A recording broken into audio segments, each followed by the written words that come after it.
स्वराज मराठीमध्ये आपलं स्वागत आहे. सर्वसामान्यांचा आवाज, निर्भीड, बेधडक, स्वराज मराठी.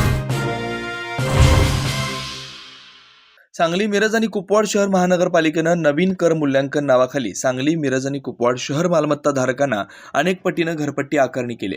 ती रद्द करावी व महापालिकेने ठेकेदारामार्फत नवीन सर्वेक्षण कर मूल्यांकन जे केलंय ते रद्द करावं. जुन्या पद्धतीनंच घरपट्टी आकारणी करावी. महापालिकेने नवीन सर्वेक्षण करत असताना महापालिकेचा ठराव व मंजुरी असल्यास ते जनतेस खुलं करावं. सन 1998 मध्ये महापालिकेनं घरपट्टीमध्ये वाढ करण्याचा निर्णय घेतलेला होता. कालांतरानं सन 2009 साली कर प्रमाणापेक्षा जास्त त्यामध्ये कोणत्याही प्रकारची वाढ करू नये असा निर्णय घेण्यात आला. परंतु चालू नवीन कर मूल्यांकन घरपट्टी ही सन 2009 पासून लादण्यात येते. नवीन सर्वेक्षण नोटीस देताना नागरिकांना नोटीस तारीख न देता तारखेनंतर नोटीस प्राप्त झाली. त्यामुळे आक्षेप घेण्याच्या कालावधीत फरक पडत असल्यानं नागरिकांची गैरसोय होते. तसेच धार्मिक स्थळामध्ये सन 1999च्या ठरावानुसार ₹1 स्क्वेअर आकारणी आहे, परंतु नवीन सर्वेक्षणानुसार धार्मिक स्थळाची सुद्धा भाडेवाढ केली आहे असं आढळून येत आहे. तरी ती रद्द करण्यात यावी. ज्या नागरिकांची घरी बंद अवस्थामध्ये किंवा नागरिक बाहेरगावी गेले असताना सुद्धा त्यांचा घराचा अंदाजित घरपट्टी आकारणी केलेली आढळून येत आहे. सबब वाढीव घरपट्टी तात्काळ रद्द करण्यात यावी अशी मागणी माजी नगरसेवक करण जामदार यांनी केली.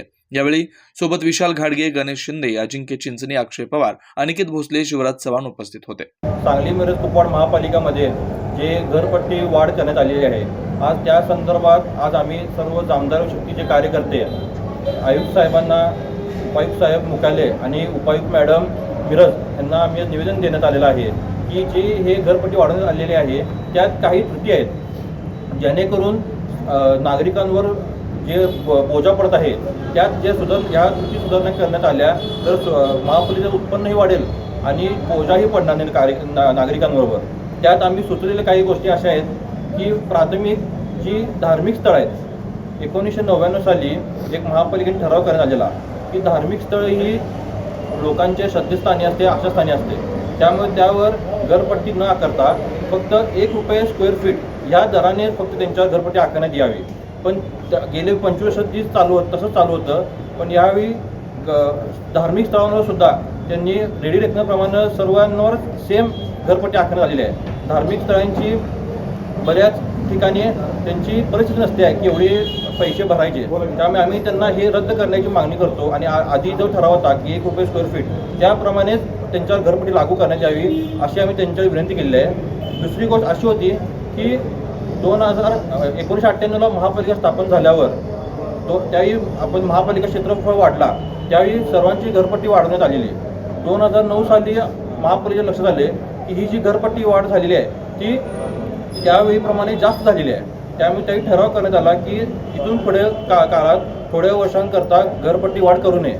पण आत्ता जो घरपट्टी वाढ केलेला आहे तो 2009चा बॅकलॉग भरून काढून घरपट्टी वाढवण्यात आलेली आहे. त्यामुळे आर्थिक जास्त बोजा नागरिकांवर पडत आहे. तसेच काय आता ज्या ठेकेदारांना हे ठेका दिला घरपट्टी मोजण्याचा तर त्यांनी महापालिकेचे सक्षम अधिकारी असतील, कर्मचारी असतील यांना विश्वासात न घेता स्वतःच जाऊन सर्वे केलेला आहे. आणि त्या सर्वे करताना जिथं घर बंद असेल किंवा तिथे रहिवासी बाहेर कुठं गावी गेले असतील त्याही घराची मापं घेता आली नाहीत तर त्यांनी बाहेरच्या बाहेर मापं घेऊन त्यांच्याच मर्जीनं सर्व काय असेल ते घरपट्टी आकारण्यात आलेली आहे. आणि त्यांचं त्यांचं आयडेंटिटी करण्याचा सूत्र कसं होता, शटर असेल तर कमर्शियल आणि दरवाजा असेल तर नागरिक. काही बऱ्याच लोकांच्या अशा तक्रारी आहेत की आम्ही राहत जरी असलो तरी सेफ्टी करता आम्ही शटर लावून घेतले त्यामुळे आम्हाला कमर्शियलची घरपट्टी आल्या. त्यामुळे ती एक चुकीचं आहे. तसंच ज्यावेळी हे सर्व ठेकेदारांच्या माणसांनी सर्वे करताना ज्या चुकी केल्यात आणि आता ज्यावेळी नोटीस आल्यात त्या नोटीसवर महापालिका कर्मचाऱ्यांचे, अधिकाऱ्यांचे नाव आहेत, नंबर आहेत, जेणेकरून नागरिकांच्या रोषांना महापालिका कर्मचाऱ्यांना बळी पडायला लागत आहे. तसेच आता जे नोटीस येत आहेत की ज्यावर तुम्ही आक्षेप घ्या म्हणून तर त्या नोटीसचे कालावधी आहे 20 नोटीस आल्यापासून 20 दिवस. पण काही ठिकाणी असं होत आहे की कालावधी संपत आल्यानंतर किंवा कालावधी संपत यायच्या 1-2 दिवस आधी नोटीस येत आहेत. उदाहरणार्थ स्वतः मला पण मी ते अनुभवलं आहे. आमच्याकडे नोटीस आली की 31 डिसेंबरपासून ते 20 जानेवारीपर्यंत तुमच्याकडे मुदत आहे हरकत घेण्याकरता. पण मुळात ही नोटीस मला मिळाली 16 जानेवारीला.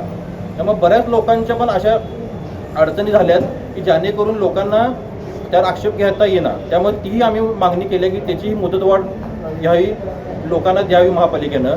आणि ही सर्वच गोष्टी एकत्र विचार करता आम्ही महापालिकेला एक विनंती केली आहे की परत यावर एकदा विचार केला जावा, एक कमिटी बसून विचार केला जावा की घरपट्टी ही जी वाढवली आहे ही चुकीची आहे आणि त्यामुळे यावर फेरबदल केले पाहिजेत.